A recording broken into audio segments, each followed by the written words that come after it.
after Bob. They've been kind of searching for that after Bob Knight, and they did get a lot of success out of Tom Crean. He had a great record there, so it was, like you said, very very surprising to see him go. And then, but now, he's not really lived up to the expectations that they've had for him.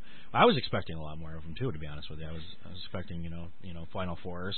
And a few people reached out to me on Twitter this week, and somebody had posted something. Who should Indiana call? And I said, it's real simple. Indiana should call Brad Stevens to be the head coach at Indiana, the former Butler coach that took Butler to the national championship. There's no doubt in my mind they should call Brad Stevens. Now, I don't think Brad Stevens leaves Boston. And I'm going to get back to this because Statman's got Mike McAllister on the line, so I want to make sure I can get the mic here and talk some Syracuse hoops. So let's go to Mike. Hey, Mike, you're on the air, Coach. How are you? Good. How are you? I'm doing good, my friend. Thanks for taking the time this morning. Yeah, no problem. Sorry, I'm a couple minutes late. No, you're fine. I always got time for you. No worries. So, Mike, I think everybody from watching that ACC tournament game, Syracuse, I've been saying this for the last 2 or 3 weeks, I think they played themselves in, even with the loss to Virginia. Where do you stand as of right now without any of these games playing today, which there's going to be some games that could potentially steal some bubble slots? Do you think Syracuse is in? I do, and to me it feels a lot like 2016 when a lot of people either had Syracuse out or barely in, kind of teetering on that one of the last teams in line, which seems to be where a lot of people have Syracuse right now. But when you look at their resume and compare it to teams that many people have as one of the last 4 byes or even some of the 11 seeds, Syracuse's resume stacks up and in a lot of instances is better in several metrics. So I think the key is going to be which metrics the committee use as its, where do they weigh the different metrics? How much do they weigh strength of schedule versus quad 1 wins versus your net ranking versus, some bad losses, things of that nature. But when I look at the resumes overall, I think Syracuse is closer to being a team that doesn't have to play in the play-in game, maybe even up to an 11 seed, than they are to being out. Yeah, I was thinking that right now I can see them in that 6-11 or maybe the 12 versus 12, and I think they get in. I think when they get in, if they get in, I think they're going to be a tough out for anybody. But I really want to talk about the ACC this year. I think if the ACC, the strength of the conference was much higher, they're talking the Big Ten could potentially get 9 or 10 teams, potentially 11, which I don't think they should get that many in. But if the ACC strength of conference was a lot tougher, you think we'd be having this conversation with Syracuse? No, because if you took the same record and same conference record and put them in the Big Ten, this is part of where the strength of schedule can sort of, I guess, play on itself in that there's a thought that the Big Ten is the best conference in the country, and it's hard to argue against that with the teams they have at the top. But when you have middle-of-the-pack bubble teams that are playing against those teams, 2, 3, 4, 5 times in a season, even if they only get, potentially 1 win, if any, then their strength of schedule skyrockets, which improves their net ranking. All of that stuff plays into it. So you could have a team such as a Maryland or a Michigan State, and because some of those middle-of-the-pack Big Ten teams have a higher net ranking than, perhaps they probably should. You look at a Penn State whose net is, somewhere in the 40s. That is a quad 1 win if you play them on the road. They have a losing record.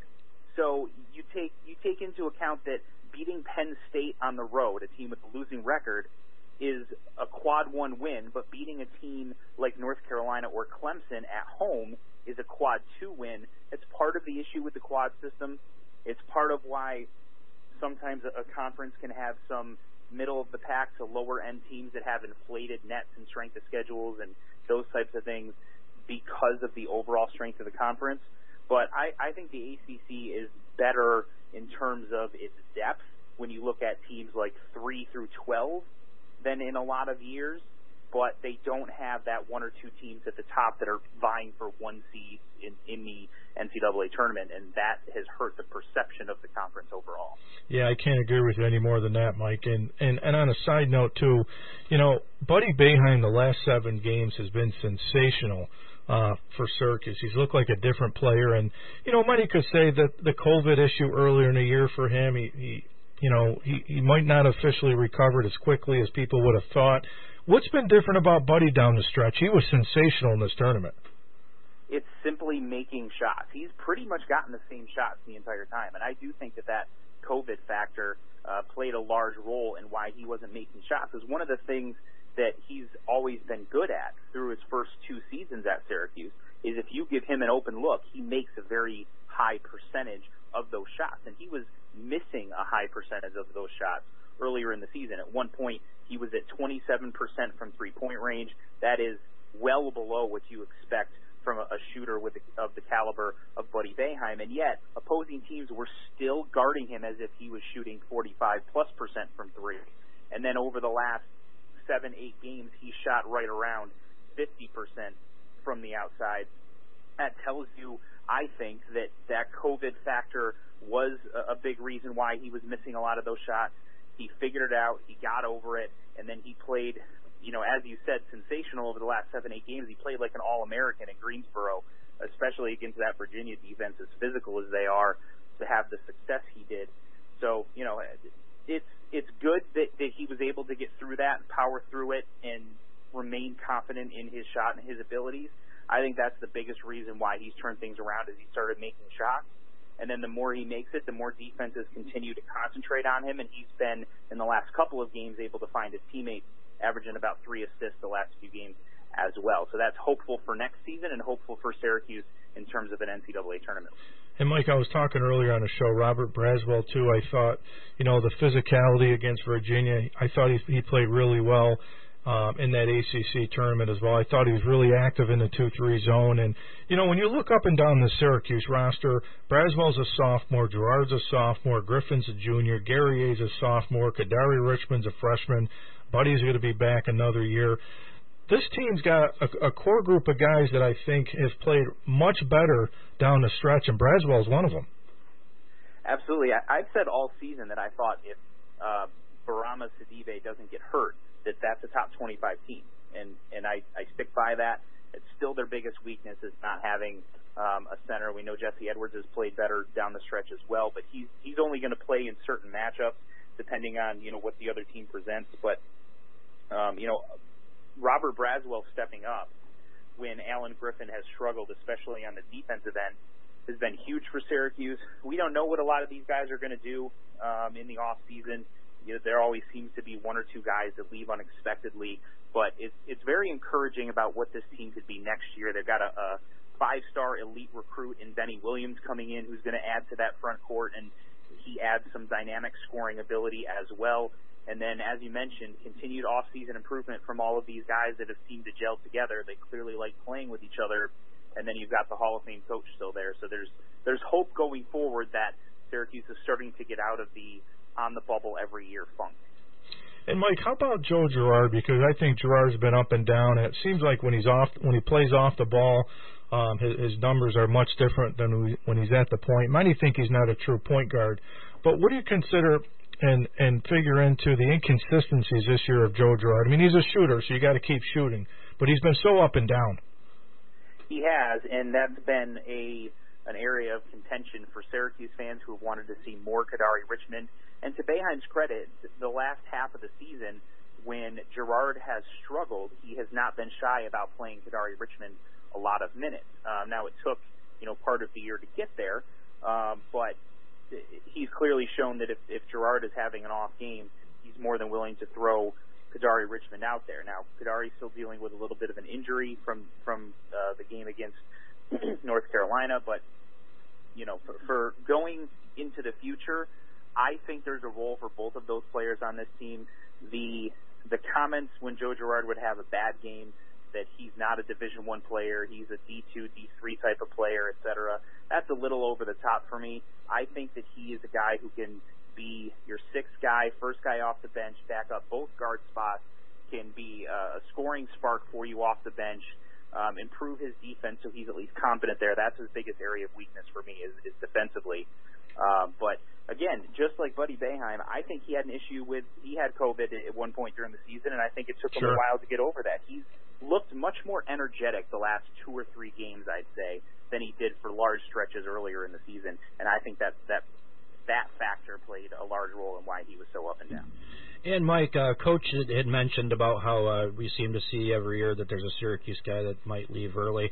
Of the current roster, to me, I think it's probably, if we're going to say any one of those guys, it would probably be Quincy Guerrier. What are your thoughts on that? Do you think he'd be the one to leave early for the NBA? And if so, where would you see him possibly getting drafted? I think he's going to struggle to get drafted if he leaves. Early in the season, I thought he had a real shot at being drafted, potentially sneaking in to the first round because he started the season so well. But he sort of tailed off there in the middle towards the end of the season and wasn't as productive as he was early in the year. He's shown a lot of growth in his game. He's improved his outside jumper. He's a guy that if you give him a wide-open look from three, he can hit that shot, hit a couple against North Carolina State in the ACC tournament. But he's still got a long way to go in his game. And as far as how he translates to the NBA, he's kind of a tweener between a 3 and a 4, not really one or the other. As basketball becomes more positionless, you can play guys like that. But, I still think another year would do him well. Wouldn't totally surprise me if he left. I think Alan Griffin is another guy, depending on where he is, happiness-wise with his role. Does he think that Braswell is going to get more run next year? Is he frustrated with trying to learn the zone? Those are things that could be a factor that we don't know. So he decides to leave and see what his pro prospects are. Other guys on the roster that I think could be transfer concerns if you're looking at it. John Bolajak, I think, is someone who could potentially leave. Hopefully for Syracuse, Jesse Edwards doesn't, because I think he could play a large role next year. Those are kind of the guys that I'm looking at as potential off-season subtractions from the roster. And Mike, last question is a non-Syracuse question, but hey, if Syracuse gets in, you never know. Maybe they make a run to the Final Four to cut the nets down. But who's a team before the brackets get released that you say, boy, I know people say Gonzaga and Baylor versus the field, but Baylor fouled Oklahoma State. Who's a team you think right now is the clear-cut favorite to cut the nets down? It probably still is Gonzaga, but, man, I really like Michigan. They seem to have just about everything. They've got shooting. They've got multiple bigs. They play physical. They have a lot of energy. They clearly like the way that Juwan Howard coaches them. They're about as good as it gets. And, if I'm going to pick someone outside of Gonzaga and Baylor, I think Michigan is probably my number